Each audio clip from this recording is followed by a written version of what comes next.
Yang pertama, kamu bisa pastikan nih apakah benar nih hamil atau enggak. Selamat ya, kamu positif. Masya Allah, kalau kamu sudah dengar kata-kata selamat ya bu, positif hamil, itu rasanya pasti bahagia sekali. Di bakal janin ini yang nanti akan menempel atau implantasi di dinding rahim. Nah, jadi kalau kamu nih pas lagi tidur gitu kan, iya sama suami kan, pas udah bangun tiba-tiba gue gitu kan, gue baskom aja, baskom gitu. Ya nggak gitu juga sih, lebih juga ya. Terus suami langsung lihat, kamu hamil ya? Gitu teman-teman. Terus tiba-tiba ada sesuatu apa gitu kan, jangan langsung zep, langsung gitu loh teman-teman.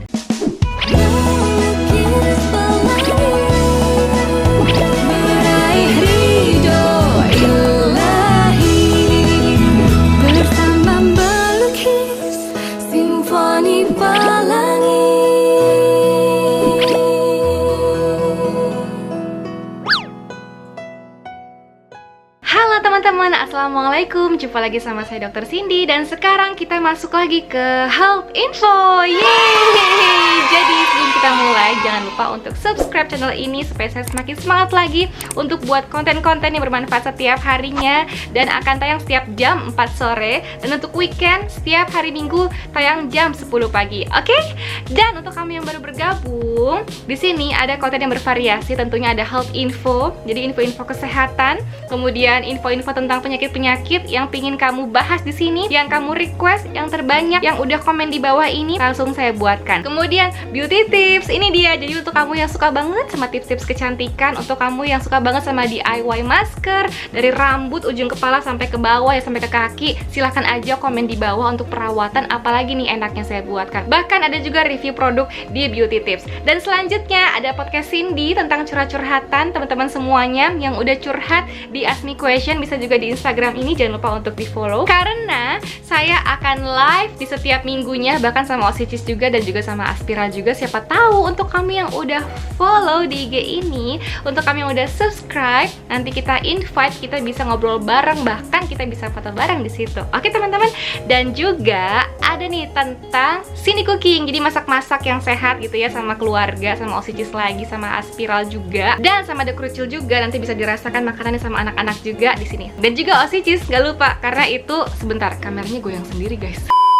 Dan nggak ketinggalan konten SCS. Ini tuh banyak banget ternyata yang request. Jadi ini hanya seputar kayak diary horor saya. Jadi saya ada pengalaman horor waktu saya ngekos dulu zaman-zaman kuliah. Kemudian di masa-masa koas juga ada, masa pengabdian. Tapi saya belum pernah angkat nih masa pengabdian dan lain sebagainya. Kalau kamu pengen saya bahas itu untuk sekedar ya berbagi cerita aja, silahkan aja di SCS. Kamu komen di bawah. Oke? Nah karena ini juga banyak sekali yang request tentang pembahasan seputar kehamilan lagi. Ternyata ada juga nih yang mau nikah atau yang sudah menikah, lagi menanti masa kehamilan, lagi promil. Selamat ya, kamu positif. Masya Allah, kalau kamu sudah dengar kata-kata selamat ya bu, positif hamil, itu rasanya pasti bahagia sekali gitu ya, yang udah menikah gitu kan. Dan saya akan bahas di sini tanda-tanda awal kehamilan. Oke? Jadi teman-teman, intinya tuh gini loh, nggak ribet-ribet amat. Jadi intinya pas kehamilan terjadilah peningkatan dari hormon-hormon kehamilan gitu teman-teman ya. Dan di sini saya langsung bahas yang pertama, yang paling sering dan dirasakan. Tapi sebelum saya mulai, disclaimer dulu teman-teman. Jadi ini adalah tanda-tanda kehamilan, tapi tidak semua bumil merasakan ini. Ini hanya tanda-tanda awal dan bisa juga muncul pada orang-orang dengan kondisi medis tertentu. Begitu ya teman-teman ya. Atau misalnya 1-2 minggu kamu telat haid, kamu konfirmasi lagi dengan tes pack. Nah, kalau misalnya positif, jangan lupa untuk diperiksa ke dokter spesialis kandungan kamu. Yang pertama, kamu bisa pastikan nih apakah benar nih hamil atau enggak gitu kan. Yang kedua, untuk memastikan kehamilannya di dalam rahim atau di luar rahim. Yang ketiga, apakah kehamilannya ini berkembang atau tidak. Dan tentunya yang keempat, supaya kamu dapat vitamin kehamilan lebih awal, lebih dini, lebih cepat. Salah satunya yaitu asam folat. Oke teman-teman, nah kita langsung mulai. Yang pertama yaitu morning sickness atau mual-mual nih, terutama di pagi hari, yang berhubungan sama peningkatan dari hormon HCG. Jadi sangat penting sekali, bisa pengaruh, tapi tidak semua bumil ya teman-teman ya, tapi pada umumnya. Nah jadi kalau kamu nih pas lagi tidur gitu kan, iya sama suami kan, pas udah bangun tiba-tiba gue gitu kan, gue baskom aja, baskom gitu. Ya nggak gitu juga sih, lebih juga ya. Terus suami langsung lihat, kamu hamil ya? Gitu teman-teman. Tapi langsung mikir, sebentar, kita habis berhubungan intim nih, suami istri ya, tanpa proteksi 2 minggu sampai 3 minggu, lalu di masa subur. Nah, bisa jadi seperti itu teman-teman. Oke, yang kedua yaitu adanya flek atau implantation bleeding teman-teman. Jadi adanya nih penempelan dari sel telur yang udah dibuahi, kan namanya zigot nih, kemudian berkembang lagi menjadi embrio atau bakal janin.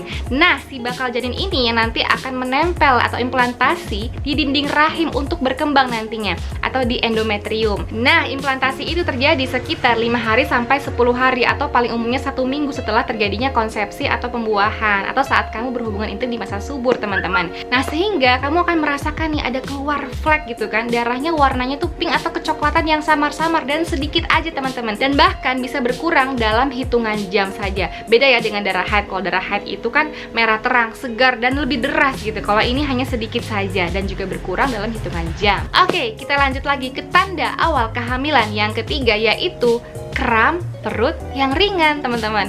Nah, kamu akan merasakan ini pada saat yang implantasi tadi teman-teman, si embrio tadi ya, atau bakal janin tadi yang sudah menempel di endometrium atau di dinding rahim. Kamu akan merasakan kram yang ringan, tapi nggak seperti nyeri saat haid teman-teman ya. Nah, misalnya nih, kamu udah berhubungan intim sama suami atau sama istri, terus tanpa proteksi. Kemudian sekitar 1 minggu setelah konsepsi atau pembuahan tersebut, kan terjadinya implantasi nih, atau penempelan si embrio tadi ke endometrium atau ke dinding rahim. Nah, kamu merasakan nih kok agak kram-kram gitu ya. Nah, itu bisa jadi salah satu tanda awal kehamilan, oke? Nah, tanda awal kehamilan selanjutnya, kamu akan merasa pusing, puyeng, keliengan gitu kan, kayak mau terbang pokoknya.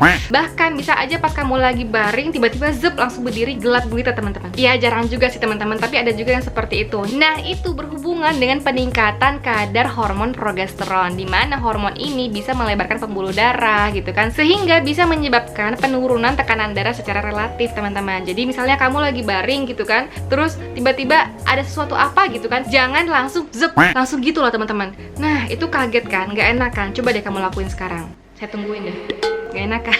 Kamu akan lebih cepat merasa pusing, keliengan, bahkan terasa gelap seperti itu, oke? Nah, tanda awal kehamilan selanjutnya yaitu kamu akan lebih mudah merasa capek, lelah, letih, lunglai, gak mau beraktivitas, gak bergairah, gampang capek, teman-teman. Itu sangat berhubungan sama hormon-hormon kehamilan yang meningkat juga. Kemudian, tanda awal kehamilan selanjutnya yaitu sembelit. Nah, untuk kamu nih yang merasakan sembelit nih ya, habis kamu berhubungan intim kan 2 minggu sampai 3 minggu di masa subur gitu kan, kamu merasa sembelit. Biasanya nggak seperti ini teman-teman gitu kan. Nah, jadi ini berkaitan dengan peningkatan dari hormon progesteron, hormon kehamilan ya, salah satunya, di mana hormon ini bisa menghambat gerak peristaltik usus kamu. Jadi sisa-sisa makanan yang ada di usus kemudian ke usus besar gitu ya, untuk pembuangan ya, kemudian ke anus gitu, itu akan terhambat. Makanya disarankan untuk minum air mineral yang cukup, makan banyak buah-buahan, tinggi serat gitu ya teman-teman ya. Kemudian tanda awal kehamilan selanjutnya yaitu air liur yang berlebihan atau ngencas gitu ya teman-teman. Nih, sep. Tapi tidak semua bumil ya, ini hanya keadaan tertentu pada bumil-bumil tertentu. Nah, ini berkaitan juga dengan peningkatan hormon kehamilan, dimana yang sangat erat kaitannya dengan peningkatan dari asam lambung, sehingga tidak jarang juga kamu bisa merasakan dada yang terbakar gitu kan, kemudian lidah yang terasa asam gitu.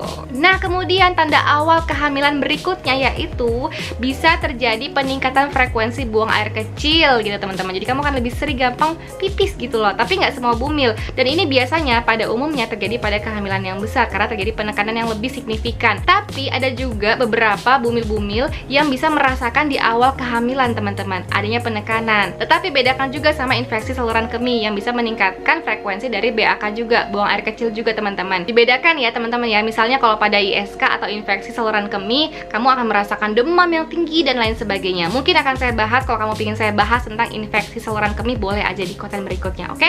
Komen di bawah. Nah, tanda awal kehamilan berikutnya yaitu ada mood swing, teman-teman. Gitu. Jadi kamu akan gampang cepat sekali nih perubahan drastis dari mood kamu, dari yang good mood sampai bad mood, drastis banget bisa. Itu pengaruh sama hormon kehamilan juga teman-teman, oke? Nah, kemudian tanda awal kehamilan berikutnya yaitu terjadinya kenaikan suhu basal tubuh. Nah, kalau misalnya lagi pas ovulasi ya teman-teman, itu kan terjadi kenaikan suhu basal tubuh. Kemudian pas menstruasi itu akan terjadi penurunan dari suhu basal tubuh. Tapi Tapi kalau setelah terjadi pembuahan ya sel telur dengan sel sperma, kemudian akan menjadi zigot, berkembang lagi menjadi embrio. Intinya nih, pada saat kehamilan akan terjadi kenaikan suhu basal. Itulah teman-teman kenapa pas di awal-awal kehamilan kamu merasakan badan kamu kok kerasa lebih hangat gitu, seperti itu ya. Nah, itu dia teman-teman sekilas info dari Health Info kali ini tentang tanda awal kehamilan. Tapi sekarang karena lagi pandemi dan juga banyak bumil juga yang merasa khawatir gimana nih saat kehamilanku di masa pandemi, sehat atau enggak dan lain sebagainya. Nah, kalau kamu pingin saya bahas tentang itu atau bahas yang lain, silahkan aja komen di bawah teman-teman. Semoga bermanfaat konten ini. Nah teman-teman, karena kita masih di masa pandemi, kita masuk ke adaptasi kebiasaan baru, jangan lupa untuk rajin-rajin mencuci tangan. Dan saya nggak akan bosan-bosannya menyampaikan ini karena ini paling-paling penting sekali. Dan juga kalau kamu terpaksa untuk keluar rumah, jangan lupa untuk jaga jarak sama yang lain, oke? Dan kalau kamu sering misalnya menjabat tempat-tempat yang sering disentuh orang, misalnya ATM gitu ya, gagang pintu toilet dan lain sebagainya, jangan lupa setelah itu mencuci tangan. Kalau nggak ada wastafel, jangan lupa bawa hand sanitizer. Oke teman-teman, semoga bermanfaat. Kita doakan semoga selesai ini pandemi dan kita bisa beraktivitas seperti biasa lagi. Dan jangan lupa jaga kesehatan kamu, rajin-rajin berolahraga, dan juga happy terus. Oke teman-teman, see you di next video ya. Semoga bermanfaat. Assalamualaikum.